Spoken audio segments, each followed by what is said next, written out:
Começou. Começar. Boa noite a todos, né, a todas, que a gente possa ter uma noite bem agradável de aprendizado, né?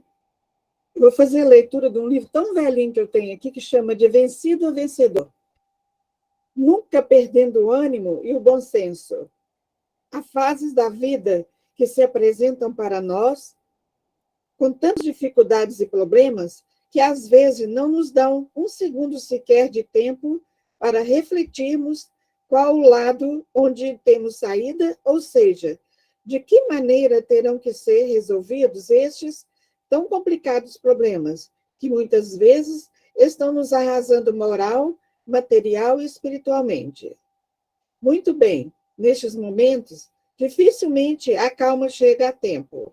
Dificilmente as ideias risonhas aparecem, iluminando as nossas faces tristes e desesperadas. Mas com todos estes enigmas que a vida reserva para as pessoas que estão empenhadas em uma missão, não terá a mínima força de destruir a pequena palavra que contém no peito dessas almas nobres que nasceram para vencer. Palavra esta que se chama fé, divina fé, que tudo salva, tudo eleva, tudo resolve, tudo ilumina. Portanto, podemos perder tudo na vida, temporariamente, menos perder o ânimo e o bom senso, que são fertilizados pela bendita fé, que é a essência das grandes almas. É a vida da vida infinita que nos impulsiona nesse espaço entre o nascer e o morrer, com vibrante ânimo para a esperança de vitórias eternas. Que a gente tenha muita fé, né, nessa nossa caminhada e principalmente nesse novo objetivo nosso de aprender esse livro tão maravilhoso. Nesta sintonia, possamos elevar nossos pensamentos ao Mestre Jesus, rogando aos nossos mentores espirituais que conduza, que nos auxilie a conduzir o estudo dessa noite. Que possamos, ao final desse estudo, sairmos revigorados, não apenas de conhecimento, mas também de sentimento sobre o assunto que aqui será ministrado.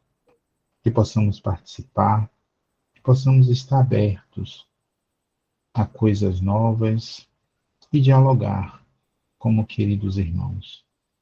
Que a paz do Mestre Jesus se faça presente entre nós, hoje e agora e para todo sempre.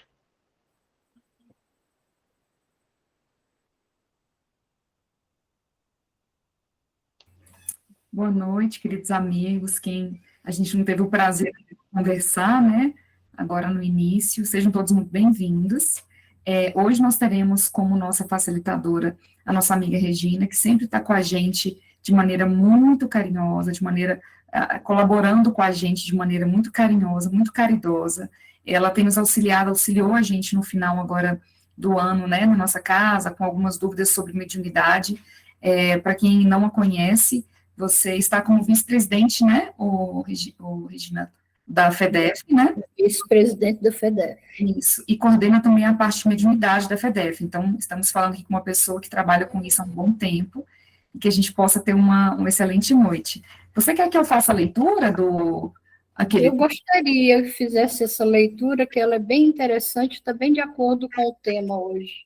Tá ok. Então, eu vou começar com a leitura e aí a gente vai dando andamento. Lembrando, gente, que nossa aula é colaborativa, viu? Então, dúvidas, questionamentos, coisas que vocês estudaram, fiquem bem, né, sintam-se bem-vindos, aqui todo mundo é aprendiz, não importa quanto tempo a gente esteja na seara, né? Todo mundo aqui está para aprender e a gente só aprende junto mesmo, em coletivo. O texto é do livro Caminho, Verdade e Vida, o item 10, o texto capítulo 10, chamado Mediunidade. E nos últimos dias acontecerá, diz o Senhor. Vocês querem que eu projete? Acho que fica bom, né? Acho que fica... Vou pegar aqui. Só um minutinho. Fica bom, Tamires. É melhor, né? Para vocês verem. Estão vendo? Sim. Sim, né? Paulo, você está aceitando o pessoal aí, enquanto eu leio? Eu te coloquei como Só aumentar um pouquinho a letra. Desculpe aí, tá, Tamires? Só aumentar um pouquinho a letra, por favor. Ficou bom? Tá Pode bom. deixar que eu aceito aqui, Tamires. Obrigado. Tá Obrigada. ótimo. E nos últimos dias acontecerá, diz o Senhor, que do meu espírito derramarei sobre toda a carne. Os vossos filhos e as vossas filhas profetizarão. Vossos mancebos terão visões, e os vossos velhos sonharão sonhos. Atos capítulo 2, versículo 17. No dia de Pentecostes, Jerusalém estava repleta de forasteiros, filhos da Mesopotâmia, da Frígia, da Líbia, do Egito, cretenses, árabes, partos e romanos se aglomeravam na praça externa, quando os discípulos humildes do Nazareno anunciaram a boa nova, atendendo a cada grupo da multidão em seu idioma particular. Uma onda de surpresa e de alegria invadiu o espírito geral. Não faltaram os céticos, no divino concerto, atribuindo a loucura e a embriaguez à revelação observada. Simão Pedro destaca-se e esclarece que se trata de luz prometida pelos céus à escuridão da carne. Desde esse dia, as claridades do Pentecostes jorraram sobre o mundo incessantemente. Até aí, os discípulos eram frágeis e indecisos, mas dessa hora em diante, quebram as influências do meio, curam os doentes, levantam o espírito dos infortunados, falam aos reis da terra em nome do Senhor. O poder de Jesus lhes comunica as energias reduzidas. Estabelecera-se a era da mediunidade, alicerce de todas as realizações do cristianismo através dos séculos. Contra o seu influxo trabalham até hoje os prejuízos morais que avassalam os caminhos do homem, mas é sobre a mediunidade, gloriosa luz dos céus oferecidas às criaturas no Pentecostes, que se edificam as construções espirituais de todas as comunidades sinceras da doutrina do Cristo, e ainda ela que dilatada dos apóstolos ao círculo de todos os homens, ressurge no espiritismo cristão, como a alma imortal do cristianismo redivivo. Texto lindo, né, gente? Realmente, o Pentecostes, ele foi, talvez, o primeiro evento, né, onde realmente as pessoas manifestavam ali, né, as questões espirituais. Até hoje isso existe, né, meu marido, vocês sabem que a maioria é bombeiro, e sempre em época de Pentecostes eles são convidados, né, a trabalhar, e ele mesmo diz sobre essa questão, né, a questão da mediunidade, das revelações que lhe acontecem, né, e o texto, para mim, esse último parágrafo dele aí, realmente é muito importante, né, já que a gente está aqui estudando a mediunidade, a gente está tentando melhorar o nosso entendimento sobre mediunidade, mas que a gente possa realmente ver o quanto os nossos prejuízos morais podem atrapalhar esse caminho, que é o caminho real, né, que é o caminho que todos nós seguiremos, assim. Espero que em breve que as pessoas possam compreender a maravilha que é, né, esse contato com o mundo espiritual, sem o medo e também sem a fantasia, né, porque o medo e a fantasia são igualmente ruins. O medo da espiritualidade e o fantasioso demais também faz com que a gente não leve a isso de maneira mais produtiva e mais séria. E é isso. Alguém quer fazer alguma observação sobre a leitura, antes da gente passar a palavra para a Regina?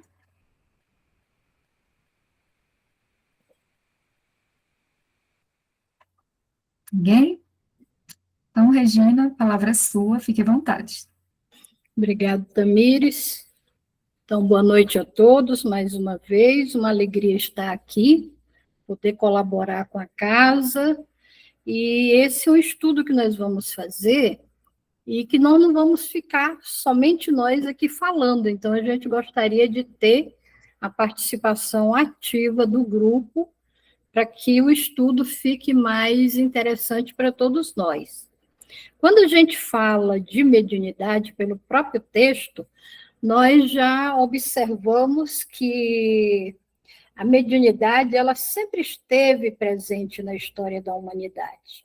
Passou por todas as épocas, em várias fases, com várias denominações, e tudo aquilo que a ciência não consegue explicar é considerado o quê? É considerado como sobrenatural, é considerado como maravilhoso, como uma coisa extraordinária. Ou então é atribuído ao demônio, né? Basta a gente verificar a época de Jesus, como é que a situação funcionava. Então, Kardec, quando ele colocou esse texto, esse capítulo 2 do Livro dos Médiuns, o maravilhoso e o sobrenatural, ou do maravilhoso e do sobrenatural, ele já havia escrito no ano de 1860 um artigo publicado na Revista Espírita de 1860. Então, desse artigo, ele retirou o capítulo 2 do maravilhoso e do sobrenatural. No primeiro capítulo que foi estudado na semana passada, a abertura do livro, Kardec começa com uma pergunta. Há espíritos? Por quê? Se eu não acredito na existência dos espíritos, a nossa conversa está encerrada. Não tem por que a gente ficar aqui discutindo e tentando convencer as pessoas daquilo que elas não querem ser convencidas. Às vezes já tem uma opinião formada a respeito do assunto e não aceita discussão. Então, ali nós temos pessoas incrédulas. E aí Kardec trabalha para convencer de forma lógica da existência do mundo espiritual, da existência do espírito, da sobrevivência do espírito e da possibilidade da comunicação. Então, aqui no capítulo 2, ele inicia com a seguinte questão: se a crença nos espíritos e nas suas manifestações representasse uma concepção singular, fosse produto de um sistema, poderia, com visos de razão, merecer a suspeita de ilusória. Digam-nos por quê. Digam-nos, porém, porque com ela deparamos tão vivaz entre todos os povos, antigos e modernos, e nos santos de todas as religiões conhecidas. Respondem os críticos, porque desde todos os tempos o homem teve o gosto pelo maravilhoso. Então, aí a gente vê, sempre existiu na história da humanidade, principalmente quem vem de cidades do interior, sabe que a gente é criado e cresce ouvindo falar em crenças, em coisas que alguns dizem que é crença, outros dizem que é lenda, outros dizem que é invencionice, né? Mas sempre lidamos com o maravilhoso. Alguém gostaria de fazer algum comentário a esse respeito? Antes de continuarmos? A gente mandou esse material para vocês agora no final da tarde. É provável que alguém tenha tido tempo de dar uma lida, né? Você quer que eu projete, Regina, aqui ou não tem necessidade? Se você quiser, facilita para todo mundo, né? Vou projetar, então. Aí você vai me dizendo quando for para baixar, tá?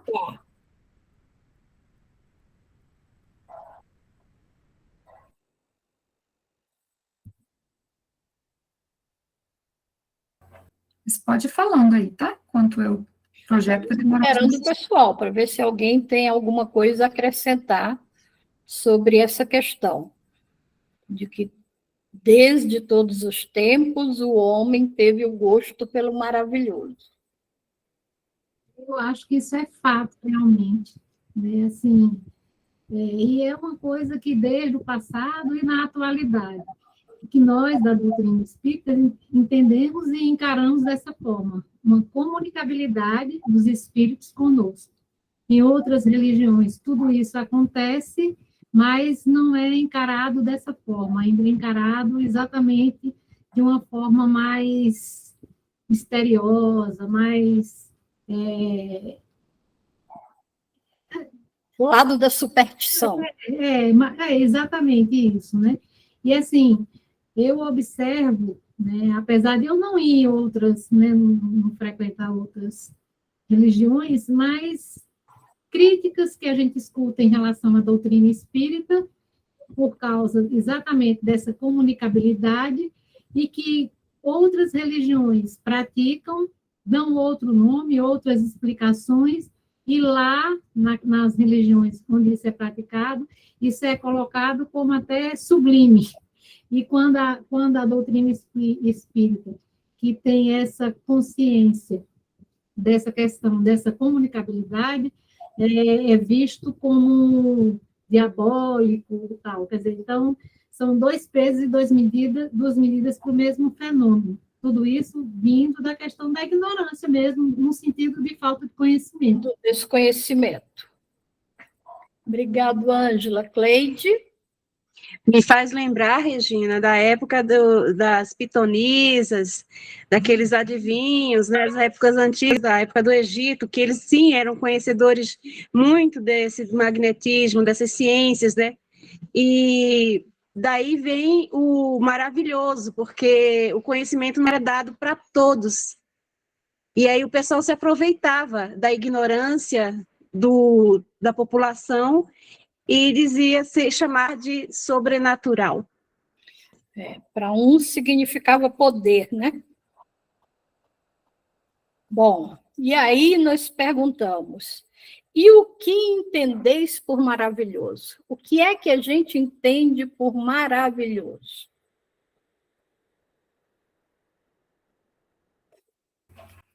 É tudo que a gente desconhece, né? Tudo que não é natural para a gente torna-se maravilhoso aos nossos olhos, né?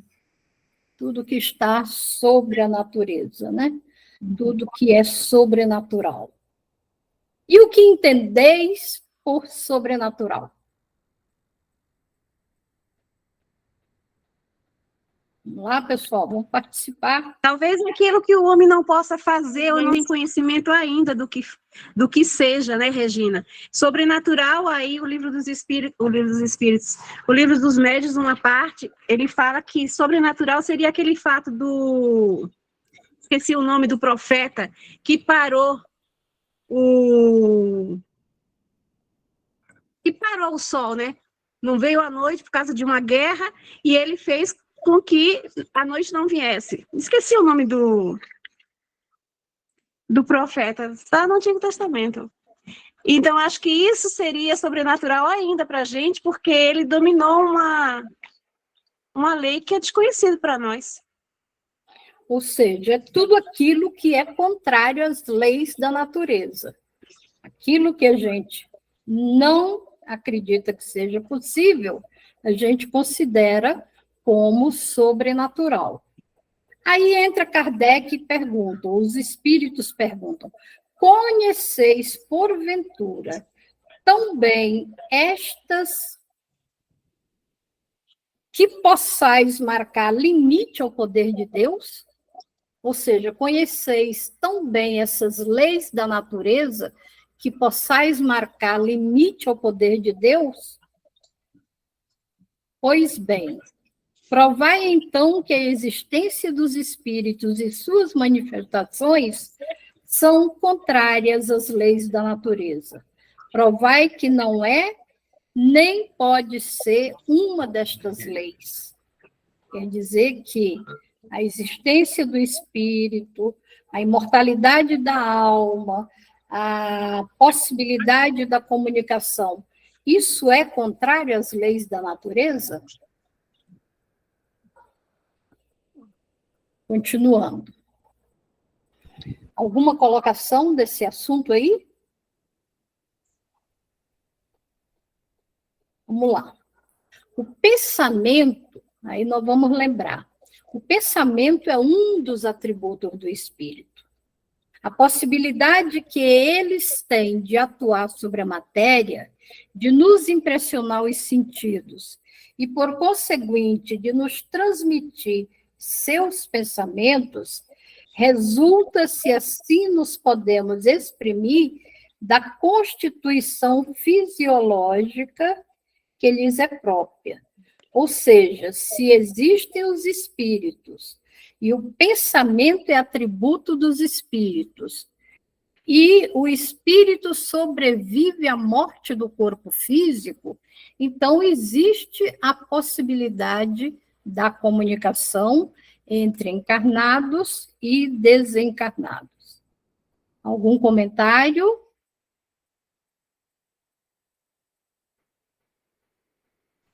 Gente, está todo mundo silencioso. Só essa frase aqui que fala, né?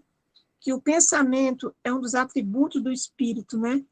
Aí já diz, porque nós somos espíritos encarnados, né?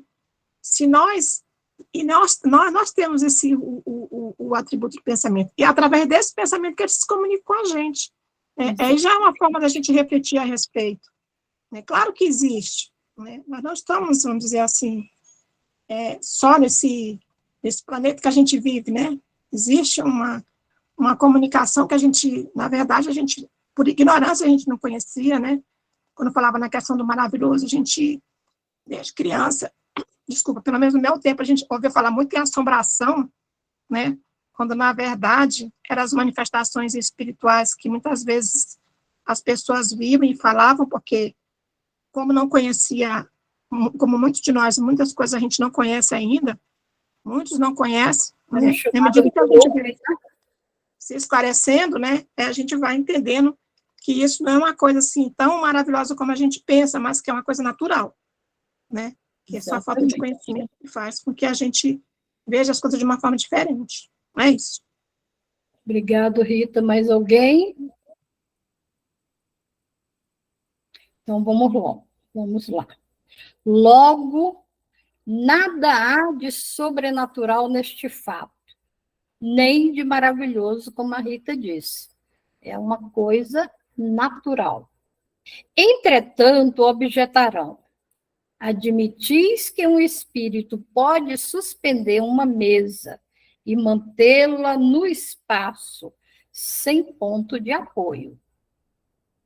Não constitui isso uma derrogação da lei da gravidade? Constitui, mas da lei conhecida. Porém, já a natureza disse a última palavra?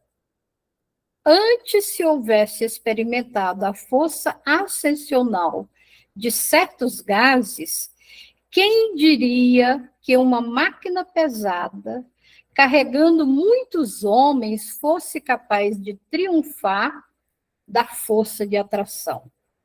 Então, aqui, a gente volta lá para a época de Kardec, quando Kardec ouviu falar pela primeira vez do magnetismo, que ele já trabalhava aí há mais de 30 anos, ele já estudava, já pesquisava, e aí ele ficou sabendo que existiam mesas que se levantavam, se direcionavam para as pessoas e se comunicavam. E aí ele foi convidado para assistir uma reunião.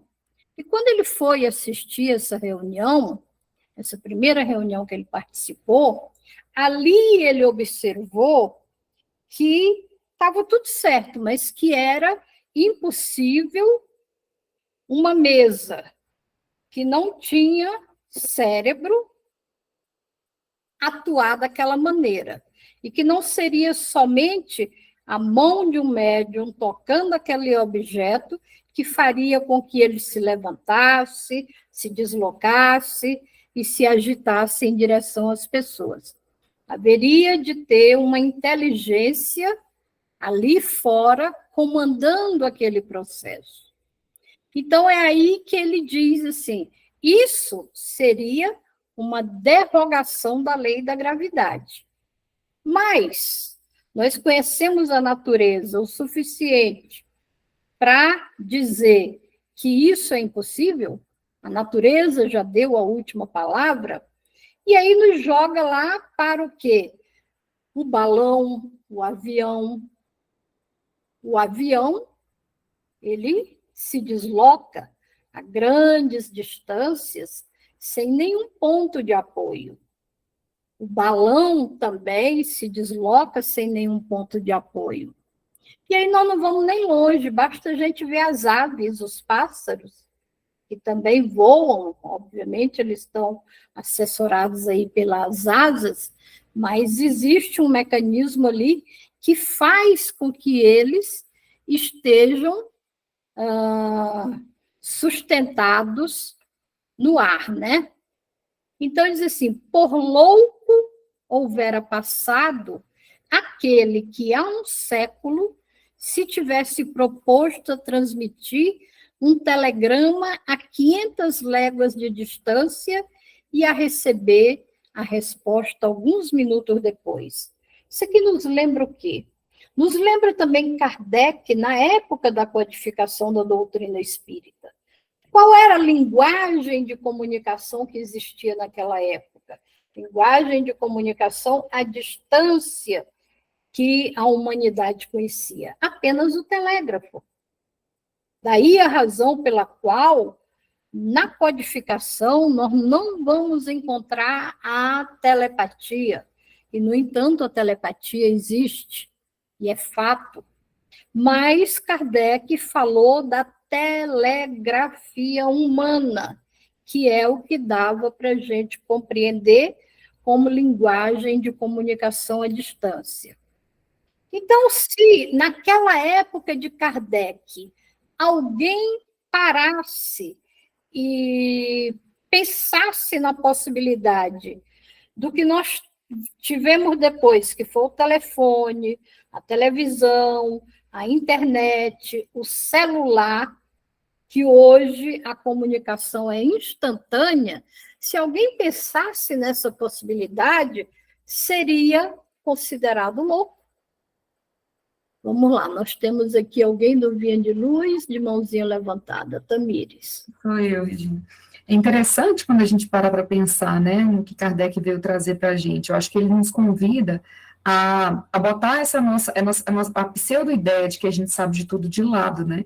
A gente sempre existiu, e até hoje ainda existe, a gente vê, né, algumas pessoas ainda no movimento bem grande, anti-ciência, né, anti-tecnologia, existe ainda essa característica, sempre existiu e sempre vai existir, mas isso diz muito sobre a gente, né, se a gente parar para pensar num conceito psicológico, de maneira muito simplista, assim, essa nossa vaidade, né, esse nosso orgulho de achar que só existe o que eu conheço, é muito ruim, né, mina muito a gente. É muito limitado, né? Muito limitado, porque se eu não conheço, não existe.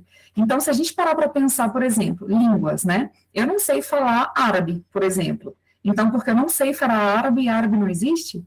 Então, assim, é muito complexo a gente diminuir toda uma filosofia, seja ela, como ele veio trazer, né, a questão dos espíritos, seja ela uma questão de ciência, por exemplo, que a gente pode levar isso para tudo, né, da nossa vida. É a gente realmente sentar no banquinho da humildade e tentar abrir os olhos, né, e tentar aprender o que a gente conseguir e que a gente tiver capacidade nesse momento. Mais alguém? Já temos muito assunto aí, pessoal.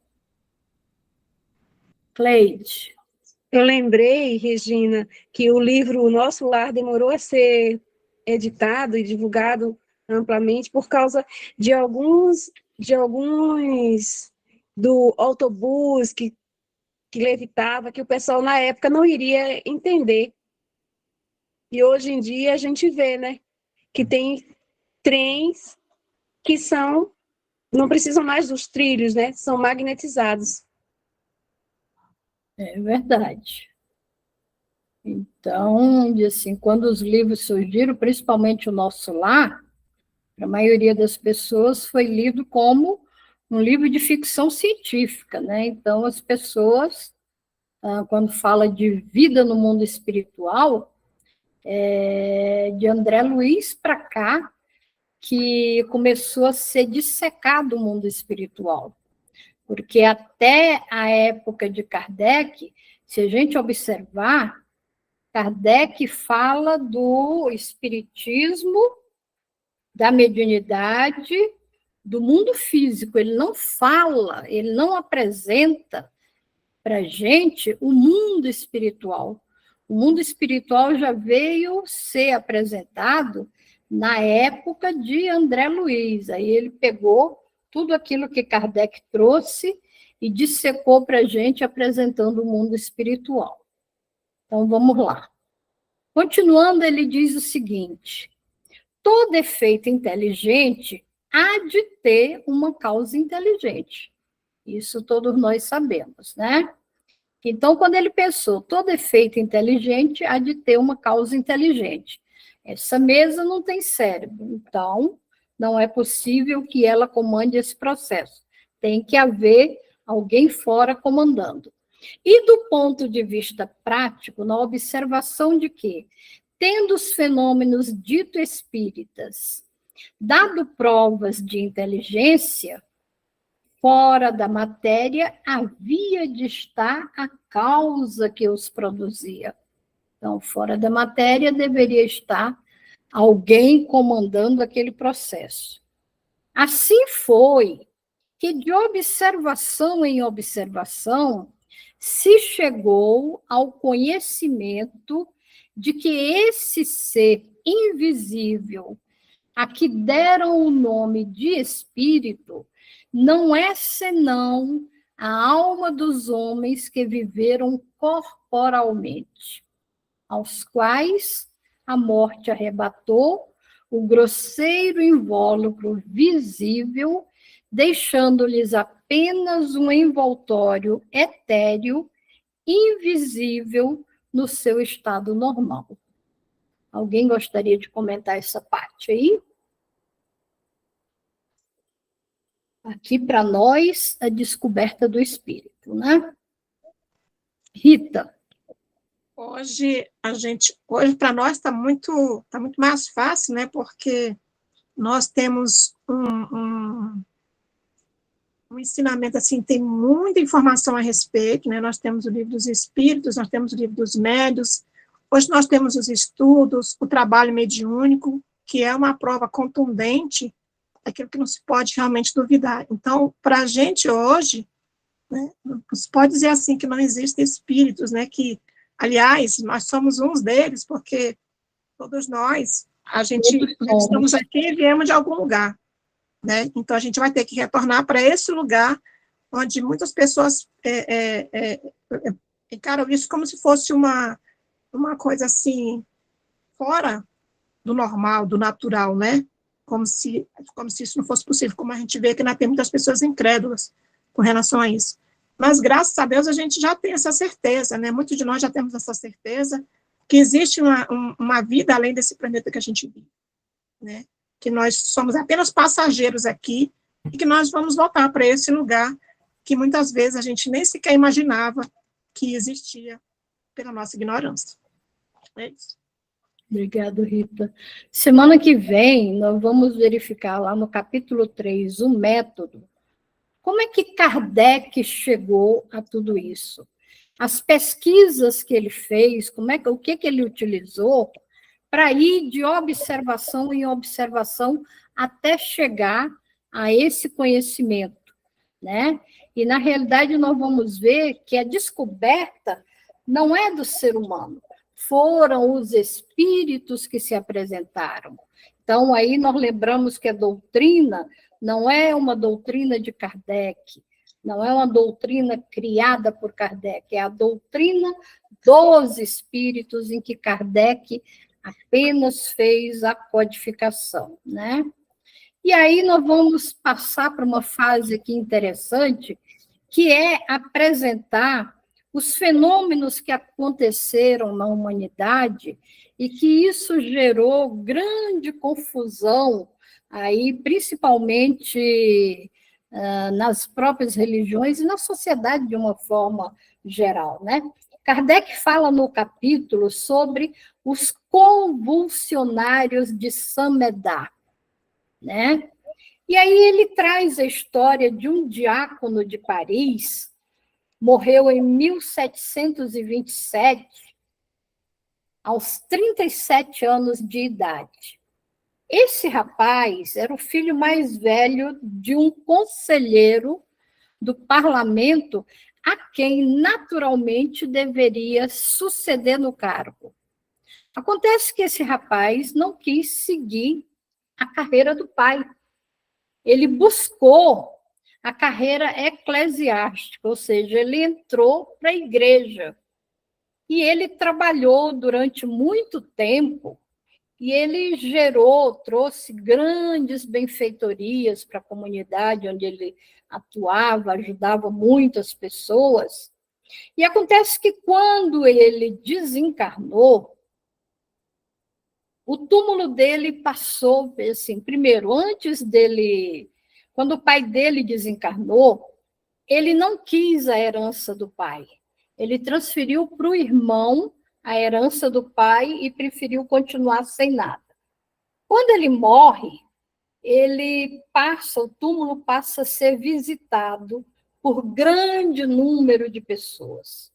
Então, essas pessoas iam ali fazer pedidos, pedir prece, pedir ajuda, pedir a intercessão dele pelas dores que estavam vivenciando, e as pessoas começaram a entrar em processo de convulsão.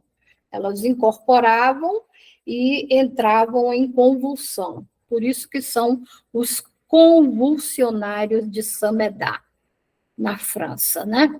E aí foi preciso que a polícia intercedesse para interromper esse processo que causou grandes transtornos. Deixa eu só ver aqui.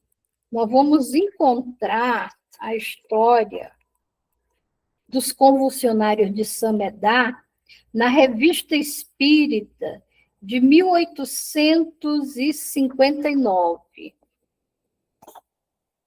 Tá? Depois a gente pode aproveitar e ler a história, que essas histórias aí são bem interessantes. E, obviamente, as pessoas eram consideradas como loucas, como desequilibradas, alguns chegaram a ser internados em hospícios. E aí vem o segundo ponto que ele coloca, que são os calvinistas ou os chamados tremedores de Cevena. Então, nós tiramos aqui essa informação que diz que a guerra empreendida sob o reinado de Luís XIV contra os calvinistas ou tremedores de Cevena é, sem contradita, um dos mais tristes episódios e dos mais comovedores da história da França, talvez menos notável do ponto de vista puramente militar, que renovou as atrocidades muito comuns nas guerras religiosas, do que pelos inumeráveis casos de sonambulismo espontâneo, êxtase, dupla vista, previsões e outros fenômenos do mesmo gênero, que se produziram durante todo o curso dessa infeliz cruzada. Então, esses fatos também foram considerados sobrenaturais. Aí nós vamos encontrar os fanáticos de Cevena na Revista Espírita de 1869. E o terceiro caso, gente, alguma colocação até aqui?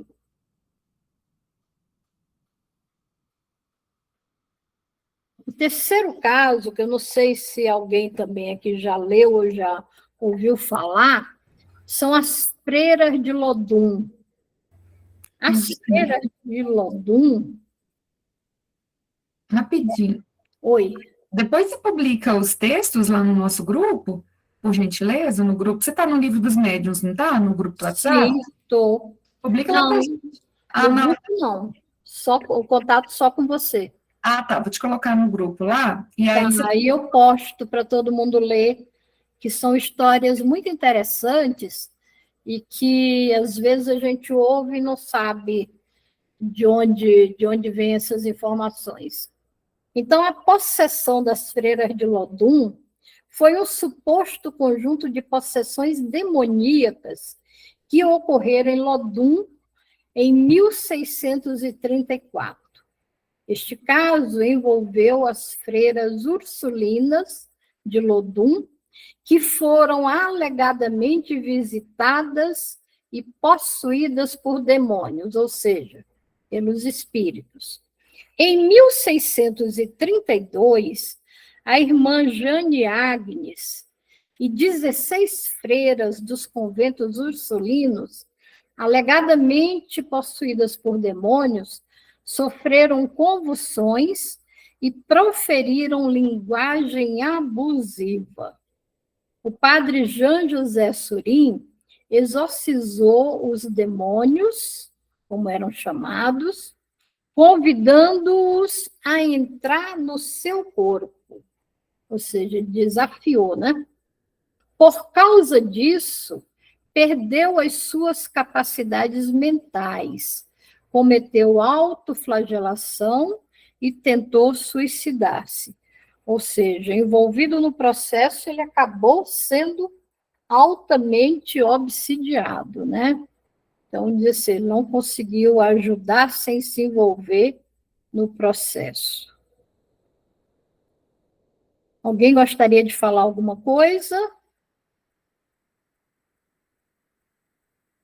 Vamos lá, pessoal. Ô, Regina. Oi. E às vezes você falou aí, né, você contou essa história do ajudar sem se envolver no processo. Às vezes a gente tem a percepção de que nós somos bloqueados de alguma forma por estar fazendo o bem, né? E a gente nunca sabe, né, quando podemos ser pegos numa situação dessa. Né? Eu no atendimento fraterno, eu atendi uma moça que ela fazia preces, orações, né, para as pessoas. E ela disse para mim assim, eu sou católica, eu vim aqui no Centro Espírita, porque eu fiquei muito horrorizada com o que aconteceu comigo. Eu estava em casa e pediram para fazer uma prece, eu sempre fazia prece, eu nas minhas duas amigas, e nunca tinha acontecido nada comigo. Né? E nesse dia, pediram a prece, e a gente, por telefone, se conectou e foi fazer a prece por essa pessoa que estava pedindo. Mas eu levei um empurrão tão grande que eu caí na cama. Então, assim, eu estou aqui hoje no Centro Espírita, sou católica, mas eu queria entender o que aconteceu, né? Porque como é que eu estou fazendo o bem, né? E acontece algo dessa forma. Por que aconteceu isso? Né? Então, muitas vezes, a gente, como eu falei, não tem noção de só o fato de você querer fazer o bem, né? A gente está livre de alguma coisa. Só basta pensar aí o Chico, né? Quando ele foi numa casa que chamaram ele, e ele disse, qualquer coisa, taca-lhe evangelho, né? Exatamente. São questões interessantes, né, Cléo? Porque quando nós estamos acomodados, a gente fala isso até em relação à própria casa espírita, né? Se nós estamos acomodados, nós não incomodamos ninguém. As trevas estão lá no amor, que nós não vamos atrapalhar em nada. Mas quando nós começamos a fazer alguma coisa de bom e de útil, aí as trevas se movimentam, estão atentas a todas as possibilidades de nos atingir.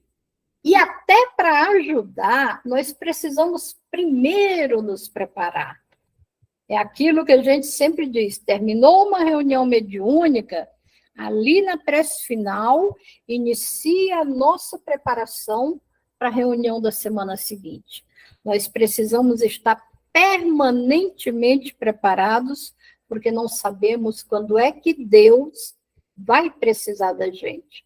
E quando a gente tiver essas ajudas, esses atendimentos a fazer, não pense na dor da pessoa. Fixa em Jesus e entrega a situação para Ele, para que Ele dê o encaminhamento. Não somos nós.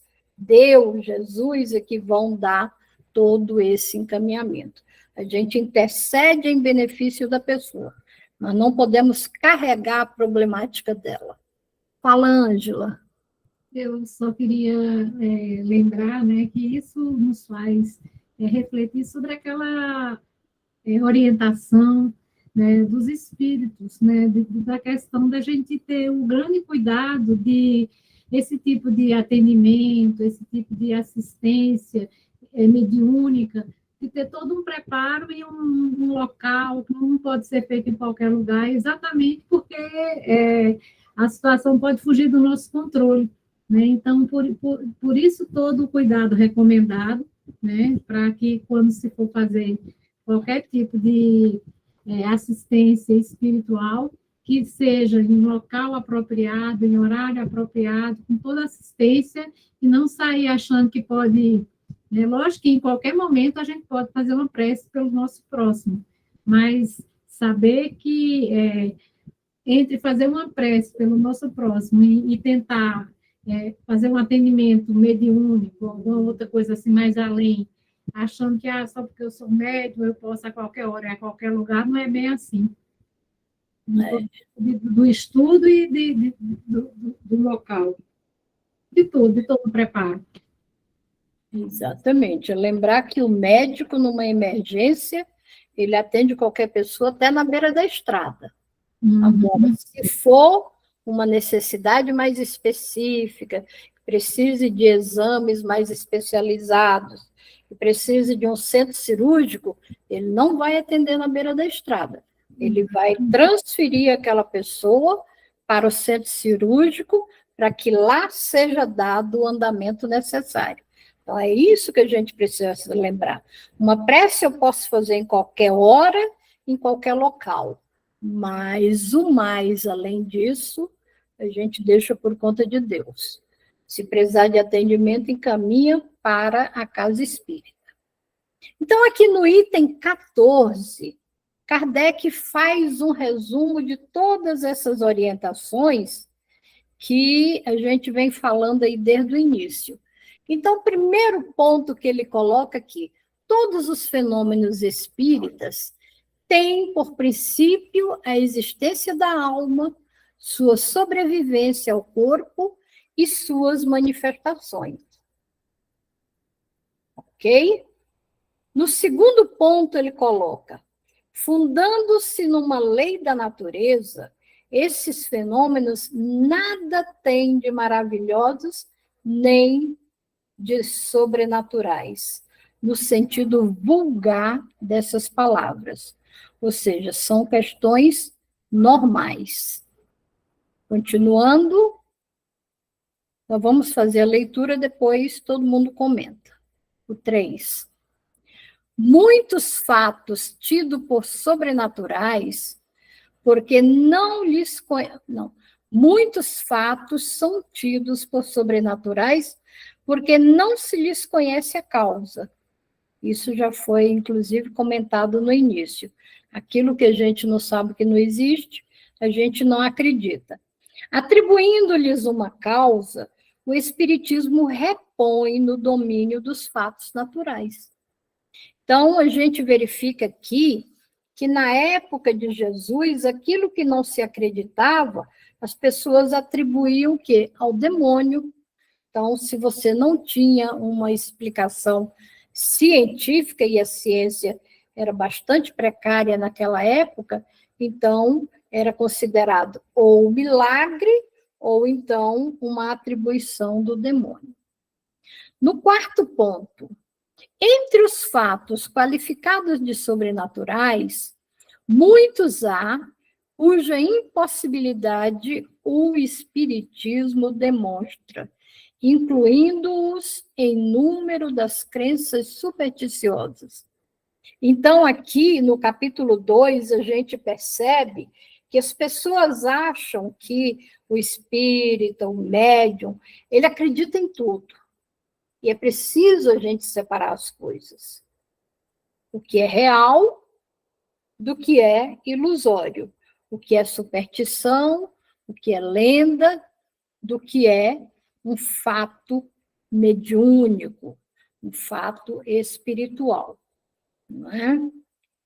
No item 5, se bem reconheçam um fundo de verdade em muitas crenças populares, o Espiritismo de modo algum dá sua solidariedade a todas as histórias fantásticas que a imaginação ha criado. Aqui também, seguindo o item 4, né? A gente precisa fazer essa separação. Às vezes chega na casa espírita muita gente que não sabe o que é doutrina espírita, não sabe o que é mediunidade, está passando por algumas situações, e aí alguém acaba dizendo assim, você é médium, você precisa trabalhar mediunicamente, procure um centro espírita. E a pessoa chega e traz as suas necessidades. Primeira coisa que a gente precisa fazer, enquanto atendentes fraternos que somos da casa espírita, é acolher a pessoa. Acolher a sua dor, acolher as suas necessidades. Nunca dizer, mas isso não existe. Se a pessoa está relatando, é porque com ela está acontecendo aquilo. Se é mediunidade, é uma outra história que nós vamos verificar depois. Mas naquele momento, nós precisamos acolher o que a pessoa está dizendo. Fazer com que ela se sinta à vontade, se sinta tranquila, sinta confiança para expor as suas necessidades. Porque senão a gente já interrompe ali um processo. Fala, Cleo. Você falou uma coisa aí, e muitas casas eu vejo que a primeira coisa é levar a pessoa para uma sala mediúnica. Pois é. E, às vezes, a gente vê o quanto é importante o papel do atendimento fraterno, né? Uhum. Mas, assim, além da gente fazer esse papel errado, eu acho que tem muita gente que também não tem muita paciência para poder estudar ou para poder ser acolhido.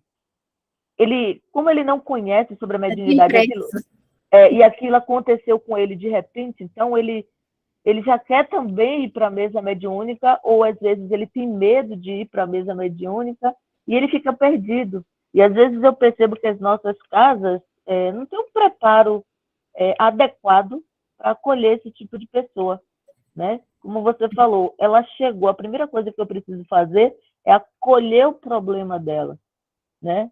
E não pegar ela, colocar numa mesa e já pedir para um espírito se manifestar ou para entender, numa mesa, o que está acontecendo com ela.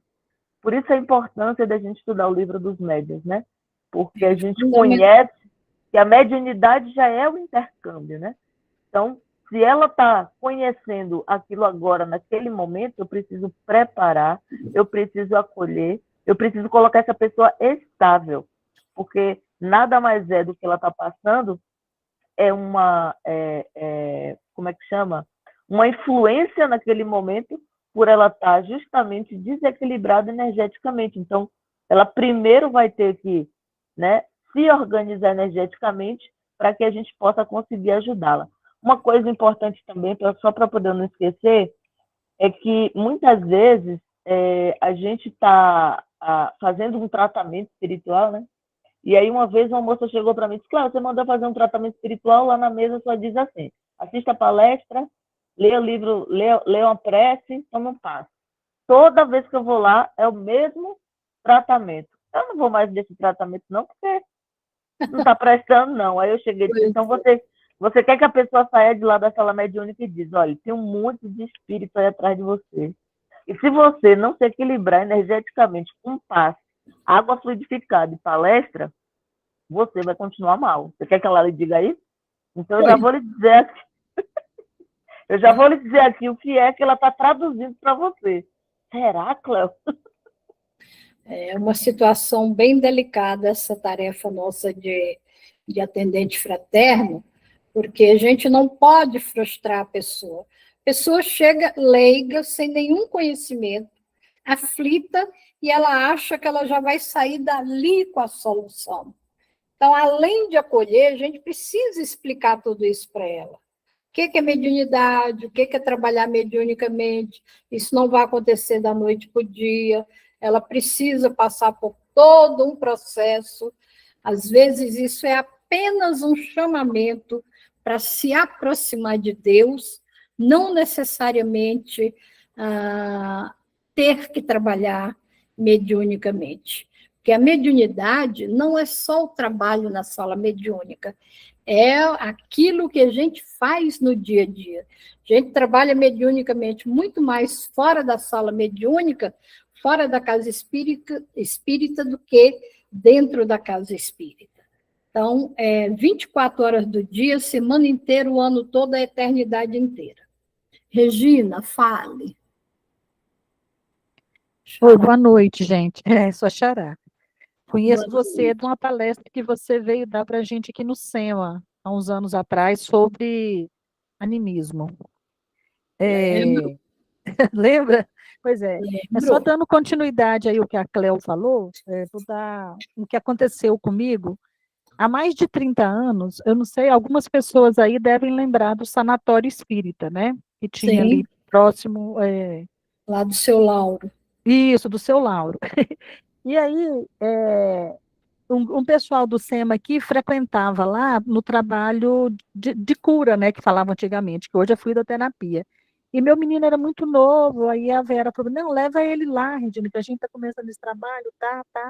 E nós fomos para lá para levar meu filho. E aí, chegou lá, eu lá no meio do salão, né, assistindo a palestra que antecedia lá alguns trabalhos, inclusive esse da cura.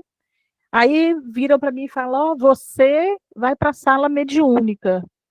Eu falei, o quê? Eu? Ele falou, você vai para a sala mediúnica. Não, mas eu não sou médium, eu não trabalho em sala mediúnica, não, né? Eu só vim trazer meu filho. Não, você vai. E eu fui.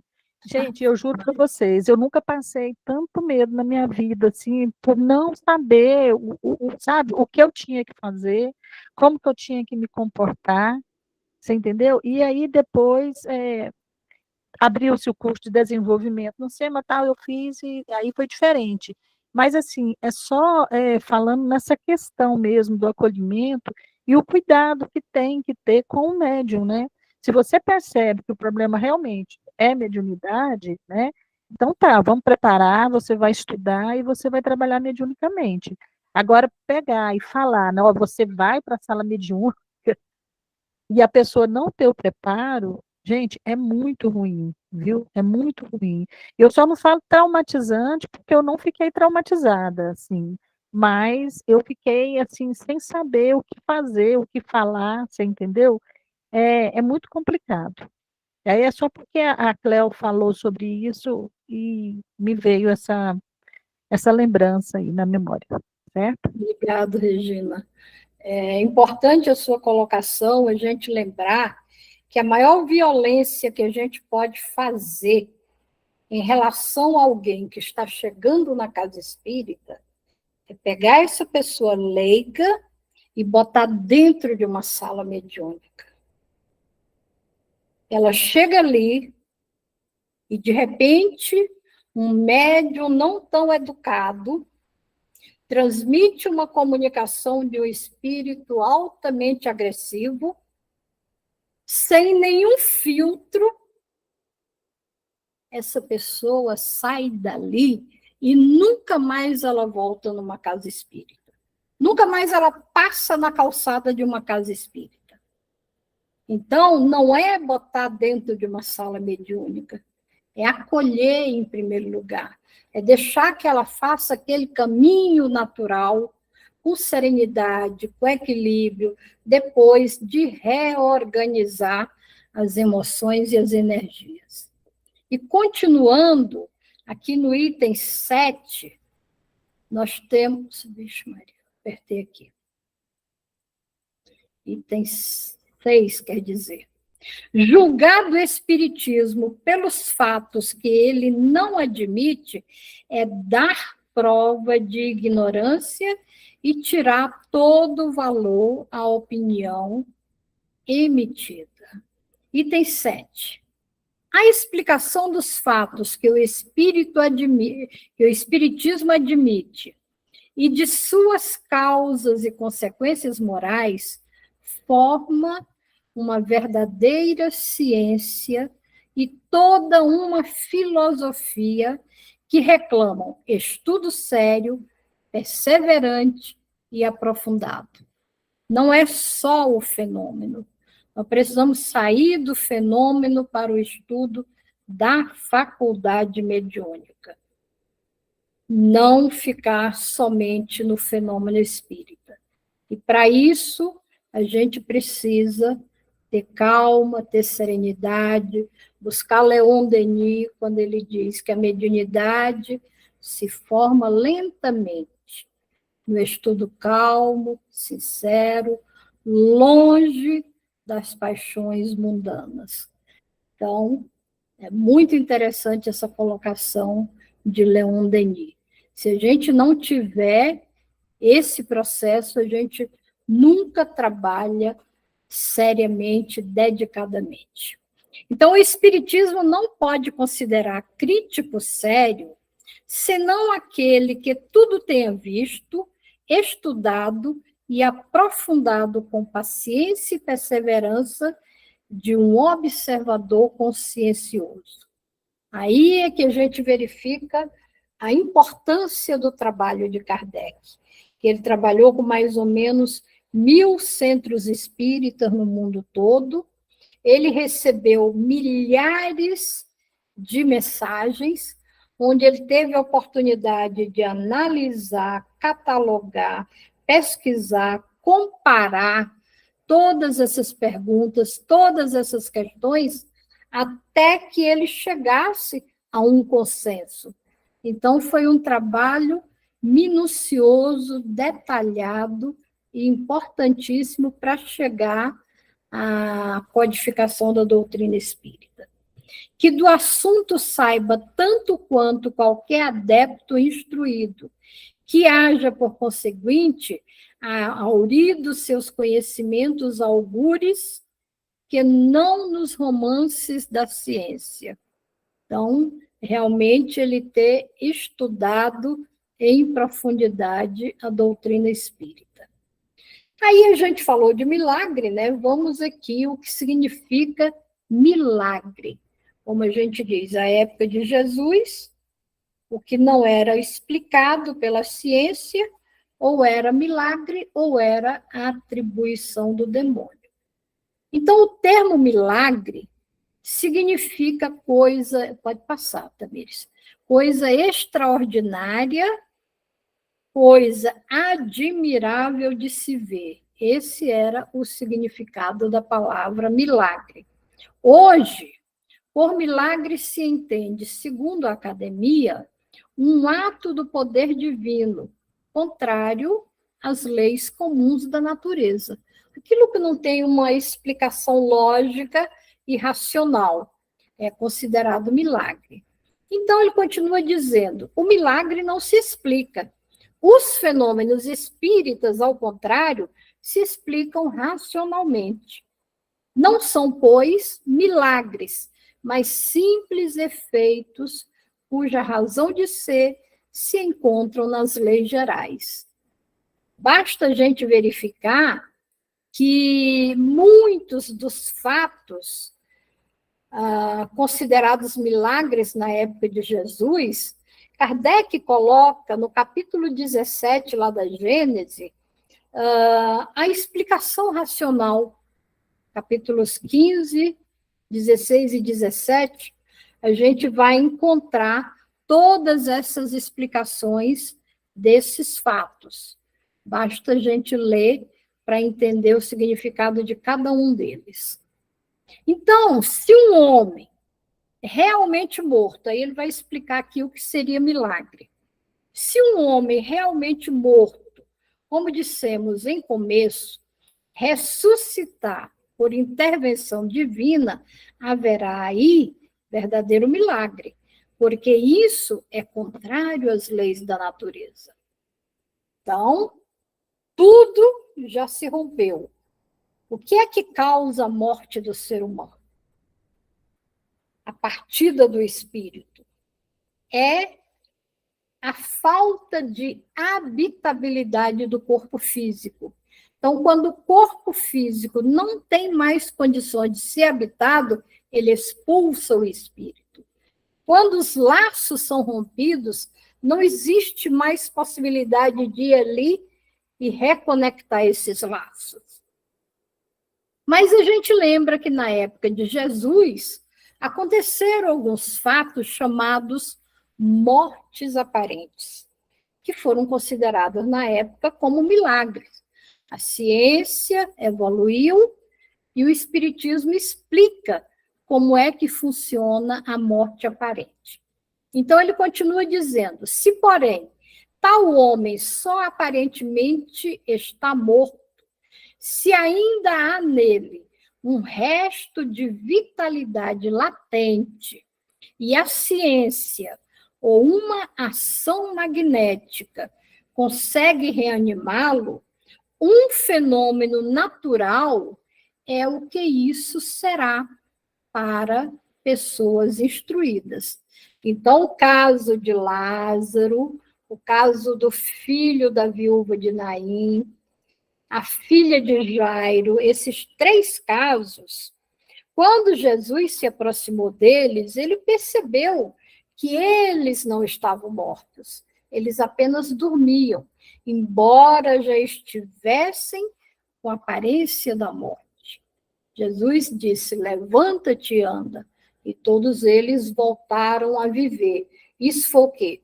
Foi milagre. Naquela época foi considerado milagre. Hoje a gente sabe que a ação magnética, a aplicação do passe, naquele momento fez com que eles voltassem a viver.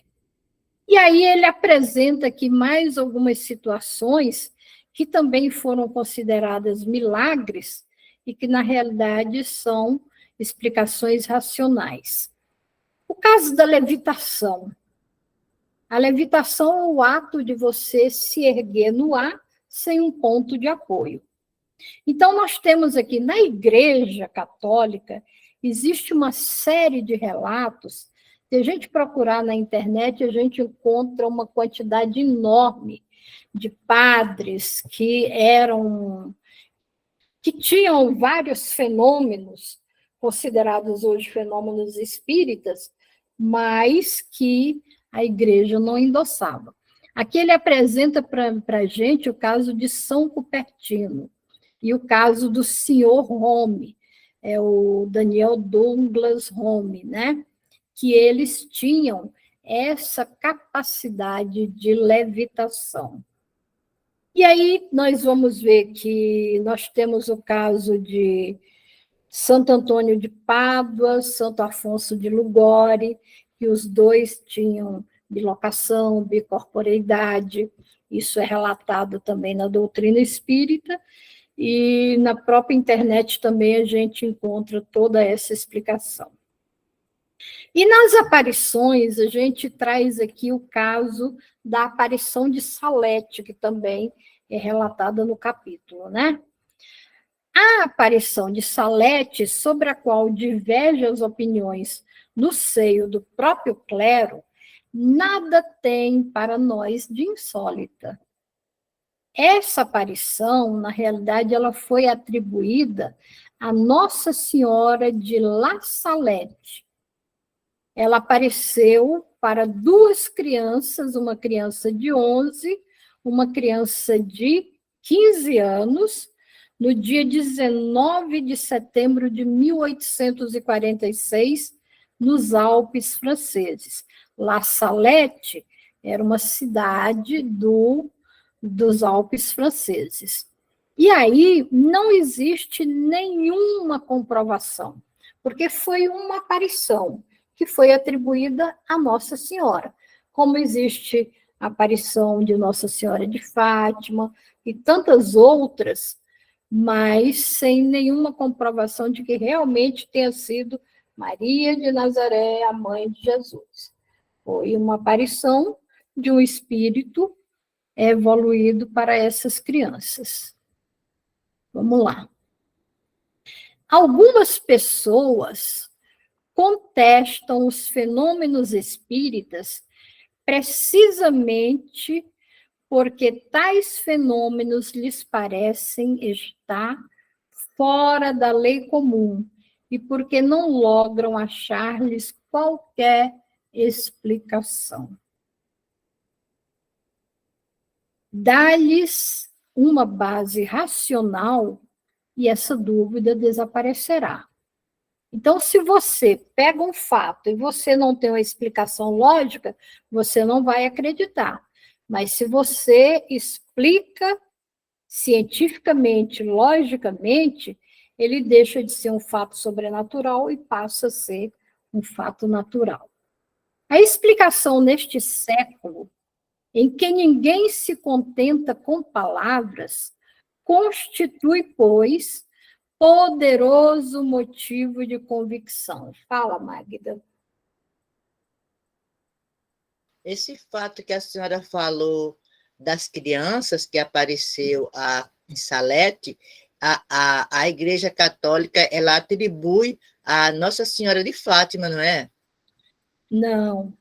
O fato de Nossa Senhora de Fátima aconteceu na cidade de Fátima, em Portugal. Uhum. Esse de La Salette aconteceu na França. Ah, ok. Então, La Salette seria, porque tem Nossa Senhora de Lourdes, que também é na França, e tem essa La Salette, que também aconteceu na França.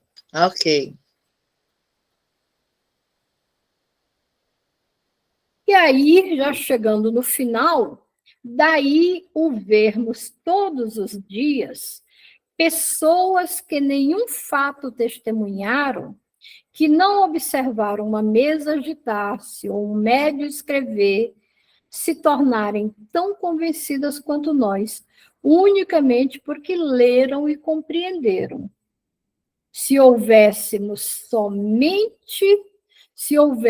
de somente acreditar no que vemos com os nossos olhos, a bem pouco se reduziriam as nossas convicções. E aí, pessoal, a gente fez aqui um breve resumo do que está no capítulo para apresentar aqui o maravilhoso e o sobrenatural. Então, mostrar que o Espiritismo traz, em termos de faculdade mediúnica, em termos de fenômenos mediúnicos, não é uma coisa sobrenatural. É mais do que natural, mais do que lógico, e tem uma explicação bem racional. E aí a gente gostaria agora de abrir para vocês falarem, porque se não falaram...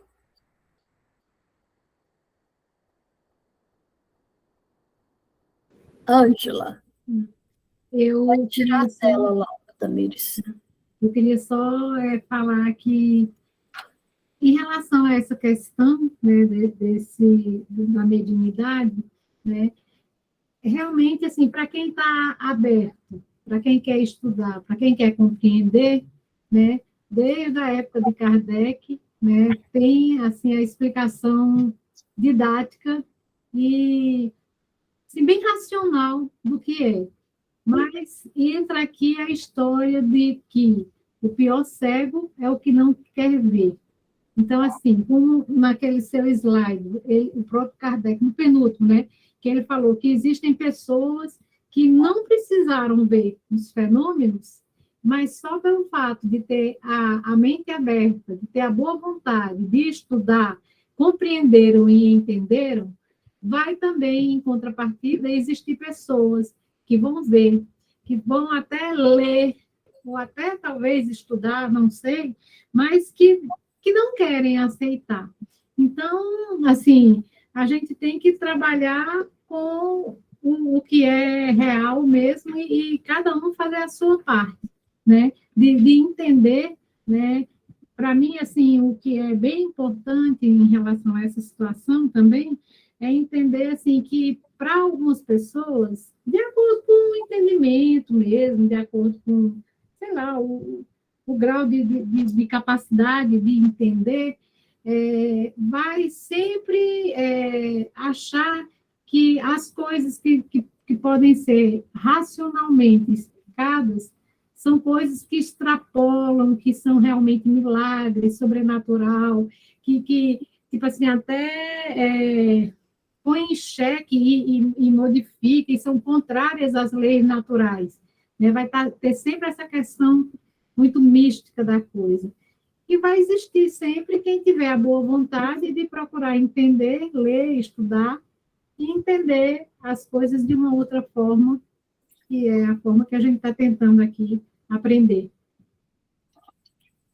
Obrigado, Ângela. A gente vê que realmente existem pessoas que, desde a infância, encaram isso como processo natural. E tem outras que não adianta, por mais que você tente explicar, a pessoa não está no momento ainda de compreender. Então, é perda de tempo você tentar convencer a pessoa daquilo que ela não quer ser convencida. Na hora certa, ela vai despertar. Acreditando ou não acreditando, é fato. É verdade. Então, na hora acontece. Ana Ilza. Eu queria só comentar, porque a Magna estava falando, perguntando por questões das aparições, né? Então, a Igreja Católica acaba titularizando, né? Eles falam que Nossa Senhora só existe uma, mas o título é de acordo com as aparições. Como você bem colocou, não se tem ao certo que é Nossa Senhora. Pode ser um espírito evoluído, mas não necessariamente ela. Para eles é Nossa Senhora, né? Eles acreditam dessa forma, e onde elas aparecem tem um nome. Nossa Senhora de Fátima apareceu em Fátima, Nossa Senhora Aparecida, que é uma aparição. Então, é de acordo com o título, foi de acordo com a cidade. E a aparência também acabava sendo relativa ao povo da época. Então, eu acredito que o título vai dado assim para Nossa Senhora, porque para os católicos não é possível ver espírito, não é possível ver quem já apareceu, a não ser Nossa Senhora. Então, acho que acabou criando essa cultura. É interessante. Obrigada, Ana Ilza. Cléo? A gente, às vezes, se pergunta, né, por que algumas pessoas acreditam mais fácil no espiritismo, né, ou na vida após a morte, e outras são tão resistentes. E a gente não vai encontrar uma resposta para isso, né? Eu acho que vai muito da questão de maturidade espiritual de cada um, né? Porque por mais que você não esteja preparado para isso, né? Para poder querer entender, para poder aceitar, né? Já que a gente já viveu tantas vidas, como é que eu posso esquecer disso? Foi uma pergunta que me fizeram uma vez. Como é que eu vivi tantas vidas e como é que eu posso ter esquecido de tudo isso? Né? Não tem muita lógica isso. Aí ficava naquela coisa, na resistência, né? Então, eu acredito, né, que a maturidade espiritual ela vem com o tempo, né? Tem algumas pessoas que chegam mais tarde, outras chegam mais cedo, da mesma forma em que a gente se abre para poder fazer uma caridade, quando a gente se abre para poder fazer um trabalho, né, sério, né? Então, tudo tem o seu momento. Ou seja, esse momento, para mim, é a maturidade espiritual de cada um mesmo. É verdade. Agora, quando você diz que a gente nunca vai saber, na realidade, quando a gente lê o livro Os Mensageiros, a gente entende um pouquinho dessa questão. Porque ali André Luiz mostra para a gente que ninguém entra na matéria, ninguém reencarna para uma tarefa sem passar por um longo período de preparação na espiritualidade. Nós precisamos do esquecimento para que a gente possa desenvolver a capacidade de amar espontaneamente, sem nenhuma obrigação. Se a gente lembrasse, a gente passaria a fazer por uma questão de obrigação. Não lembrando, a gente age espontaneamente. E quando a gente reencarna para uma tarefa junto à doutrina espírita, junto à mediunidade, médiuns que somos todos nós, já passamos por esse período de preparação que às vezes duram, em média, 30 anos na espiritualidade. 30 anos para nós aqui, a espiritualidade é um fim de semana, mas para nós aqui 30 anos é um bocadinho de tempo, de preparação para que a gente possa desenvolver esse trabalho. E muitas vezes, assim, ao entrar na matéria física, passar pela lei do esquecimento, nós nos deixamos levar por outras prioridades e jogamos por terra aquele compromisso que fizemos. E é aí que a gente volta lá para o Centro de Mensageiros, no livro Os Mensageiros, já na condição de reincidentes. Nós chegamos ali chorando, sofrendo, porque não demos conta de realizar uma tarefa, e aí percebemos que não é a primeira vez que nós tivemos aquela oportunidade, que nós já fizemos uma preparação, já reencarnamos, já falimos, recebemos a bênção de ser preparado novamente, estamos voltando mais uma vez carregando muitas dores e muitos sofrimentos. Mas é de reencarnação em reencarnação que a gente vai aprendendo e um dia, com certeza, a gente chega lá. Deus é tão misericordioso que ele não fecha nenhuma porta. Não deu certo, tenta de novo. Não deu certo, faz novamente, até aprender. Gente, com vocês aí. Alguém quer dizer alguma coisa, Tamires? Vou fazer uma pergunta para o pessoal. Todos aqui acreditam em espírito, gente? Todos aqui acreditam na mediunidade? Que existe a mediunidade? Na imortalidade da alma, na possibilidade da comunicabilidade? Sim. Vocês veem isso como algo assim, fantasioso, impossível de ser feito? Como vocês veem isso daí? Pode falar, Cléo. É uma experiência engraçada, né?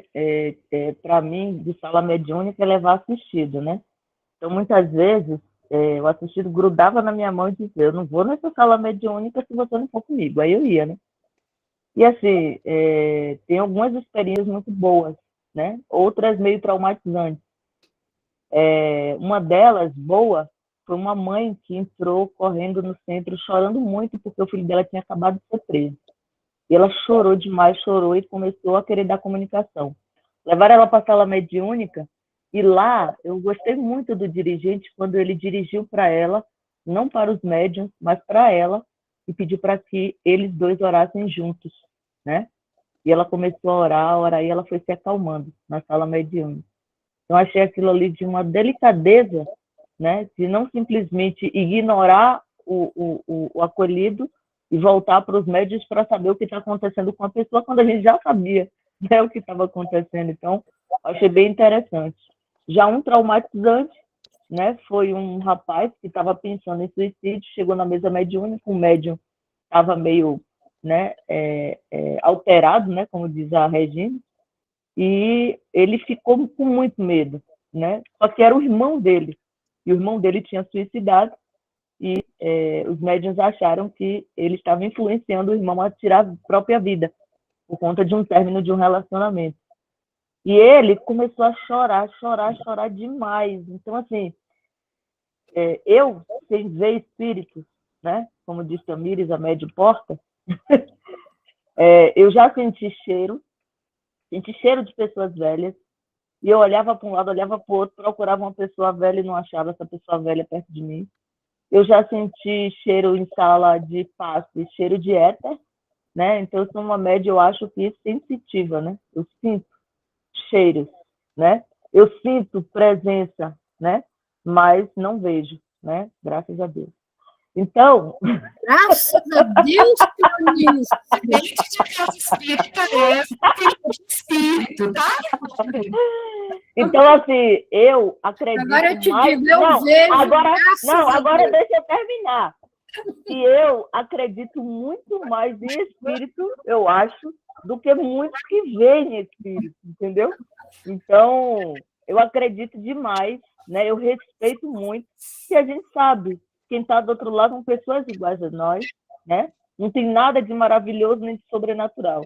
Eu contei até aqui ao Carlos Campetti na semana passada que teve uma moça que chegou lá e disse, eu quero ser atendido por um espírito.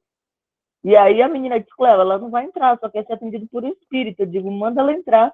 Aí quando ela entrou, mas eu disse que eu quero ser atendido por um espírito. Eu digo, eu aqui, encarnada. Pode falar. Então, Pois é. muitas vezes, a gente quer ouvir do Espírito, a gente ainda tem isso muito no meio espírita. Eu quero ouvir do Espírito o que ele tem para me dizer, como se viesse alguma mensagem específica para mim, direcionar alguma coisa em minha vida, gente. Isso dia que alguém... chama-se transferência de responsabilidade. Isso. E não No dia que... descarta, a culpa não é minha, foi o Espírito que disse. No dia que alguém lhe der um direcionamento, cai fora, porque é furado. É complicado, viu? Nós temos muitos médiums realmente que desenvolveram mediunidade aqui no grupo, gente? Que estão desenvolvendo, que trabalham mediunicamente em algum lugar? Eu trabalho, eu sou da Casa de Pianinho. Uhum. E assim, quando eu comecei a mediunidade, foi muito rápido, e eu ainda estava assim, muito ignorante. Eu tinha começado a estudar, então eu não sabia muita coisa. Foi traumático para mim, né? Porque eu comecei a ouvir, e aquilo, eu me senti extremamente perturbada, porque não tinha sossego, aquela coisa toda, né? E eu não sabia como agir. Foi muito difícil assim no começo. Aí depois que eu comecei a estudar, que eu fui começando a conhecer como é que era e tudo, aquilo foi uma coisa assim muito, muito importante, porque me aliviou bastante, né? Aí depois veio o trabalho mediúnico, e foi no trabalho de verdade que eu fui aprender a lidar mais com a própria mediunidade. E até hoje. Né? Então, assim, não posso dizer que espírito não existe, novidade nada, porque a gente convive com eles, né? Pelo menos eu ouço nitidamente, eu ouço, sinto a presença, né? A questão do cheiro também sinto com muita exatidão e tudo, então eu não posso duvidar de nada, né? E as provações, elas vêm, e eu acredito assim que a mediunidade, ela vem muito para trazer para nós suporte para as coisas que a gente precisa passar na vida. Pelo menos para mim foi sempre assim, sempre me trouxe suporte, né? Então não posso reclamar, apesar de tudo, apesar de todos os traumas, todos os problemas, para mim foi uma coisa boa, tem sido uma coisa boa. Eu não reclamo, não, eu acho que para mim foi suporte, até hoje está sendo. Graças a Deus. Graças a Deus, Rita. Fernanda? Olá, boa noite, tudo bem? Então, eu sou médium ostensiva, que eu me lembro desde os 6 anos eu já tenho a mediunidade, que é uma coisa que me atrapalhava muito. Na adolescência foi mais complicado ainda, e eu não entendia, né? Não dava muita bola, também muita importância. Depois que eu casei, que eu comecei a querer estudar, mas também não dei continuidade aos estudos. Então, assim, para mim, ela foi muito complicada. A minha vida, né, bem complicada mesmo, porque uma hora eu tinha todas as sensações, todas as visões, cheiro, tudo, eu tinha tudo. Aliás, eu tenho tudo. E aquilo lá me atrapalhava. Eu fiz muita terapia, fui para muitos terapeutas, até entender o que estava acontecendo, né? Que eu achava que era loucura minha. Eu falei, não, eu tô ficando louca. Pensei mesmo que eu estava ficando louca, tomei remédio, nossa, foi complicadíssimo. E em 2014, que eu tive, assim, foi um processo muito profundo, muito, muito ruim, que eu fui levada a um centro por uma amiga minha, uma amiga, assim, de quase 40 anos.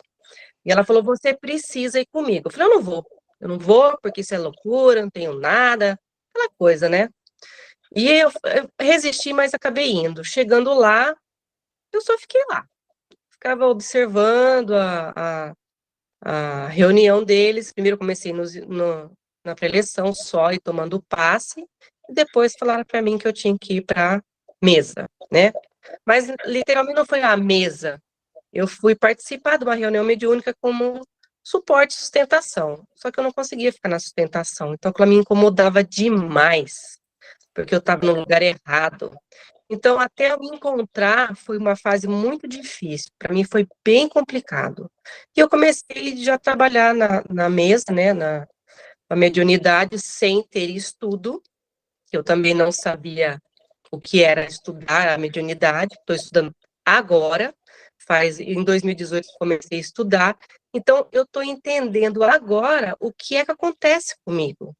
E foi muito difícil para mim, foi muito. Chegar a pensar que eu estava ficando louca. Eu falei, não, eu tô maluca, eu vou ter que tomar uns remédios, porque não é possível que tudo isso acontece. Eu ouvia, eu sentia, eu cheirava, tudo ao mesmo tempo. Então, para mim foi muito complicado. Então, Travou. Obrigado, Fernanda. Cleide? Eu fugi o quanto pude. Ricardo, mas agora está tudo explicadinho. A minha irmã é também médium, né? E eu falava assim para ela: você vai lá, trabalha, eu pago sua passagem, e eu fiz a minha caridade, paguei minha passagem. Fugi até. Aí eu fiquei doente, tive que operar e tudo. Aí minha irmã veio com um recadinho falando para eu estudar. E aí eu resolvi, por livre e espontânea pressão, estudar. Aí estou aqui. Que bom, gente. Que bom que a gente teve esses 5 minutinhos aqui no final para conversar um pouquinho, porque isso fortalece muito o grupo.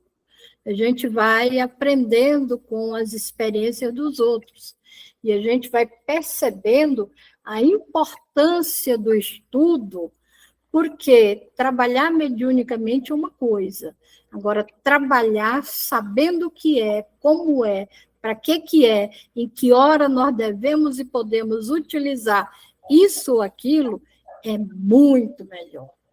Então, que a gente possa levar esse curso adiante aí com muita alegria, com muita serenidade no coração. Ainda a Regina Barros. Pessoal, a Regina pode falar, Regina, a gente só não pode demorar muito, porque já deu o nosso horário, né? E aí a gente vai fazer a prece final, mas pode falar, Regina. Está sem áudio. Sem áudio, Regina. Regina Barros. Desculpa, gente. É só respondendo a sua pergunta, Tamires, que você perguntou se todo mundo aqui no grupo é médium, né? Eu sou psicofônica e ouço, né? E tem horas que dentro da sala mediúnica eu vejo alguns quadros, sabe? E assim, desenvolvi depois de ter passado esse período assustador lá no sanatório espírita, né? Mas aí desenvolvi, e aí trabalho mediunicamente há 30 anos, certo?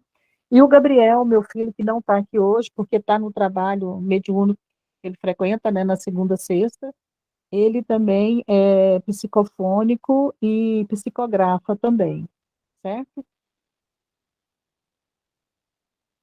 Tamires, só antes de encerrar, amanhã vai acontecer em Tocantins um seminário sobre o dialogador espírita. Se alguém tiver interesse em participar, é às 15 horas. Das 15 às 18, a gente pode passar o link para quem quiser e puder assistir, tá bom? É uma amiga muito querida que vai fazer esse seminário. Publica lá também no grupo, Regina. Posso postar? Se tiverem, pode postar, fica à vontade. Então, gente, obrigada a vocês, fiquem com Deus. Fiquemos todos com Deus. Obrigada, Regina. Ótima aula. Parabéns. Muito bom. Obrigada, Regina. Obrigada a todos. Vamos chamar a Maria para a gente fazer, né, a nossa prece final. Maria de Leusa está aqui. Obrigada, dona Regina, pelas explicações. Obrigada. Oi, eu estou aqui. Vamos fazer a prece, Maria? Vamos.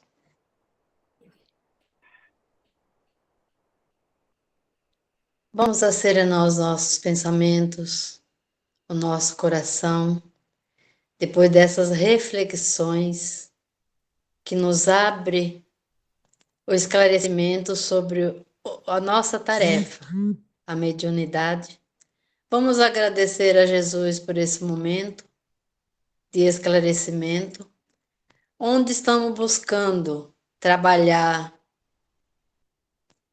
e praticar essa tarefa e que ela seja coroada de êxito. Obrigada, Deus de amor e bondade, pelo dom da vida. Obrigada, Jesus, nosso irmão e mestre maior, por todos os benefícios que recebemos. E fazei, Senhor, com que tenhamos o merecimento, a perseverança de continuar com os nossos estudos para que as nossas atividades, nossas tarefas sejam coroadas de êxito. Que assim seja. Graças a Deus. Graças a Deus. Obrigada, Assim pessoal. Obrigada, Obrigada. pessoal. a Todos. Tchau, Fiquem boa com Deus. noite. Boa a todos. Muito obrigado. Boa noite a todos. Próxima semana. Boa noite a todos. Obrigada a A minha todos. traga a Obrigada. Regina mais vezes, viu? Pode deixar, vou trazer. Ela Boa já está noite, escalada. fiquem com Deus. Ela já está escalada um monte de vezes. É mesmo. Já, Não, sempre que for possível, virei assistir. Regina Doce. Obrigado, Regina. tchau. Tchau. Obrigada, Regina. Bom final de semana para todos, gente. Para Mulheres vocês também. maravilhosas. Tchau. Obrigadão. Bom descanso. Obrigada, Regina. Tchau, tchau, gente. Obrigada, gente. Tchau, pessoal.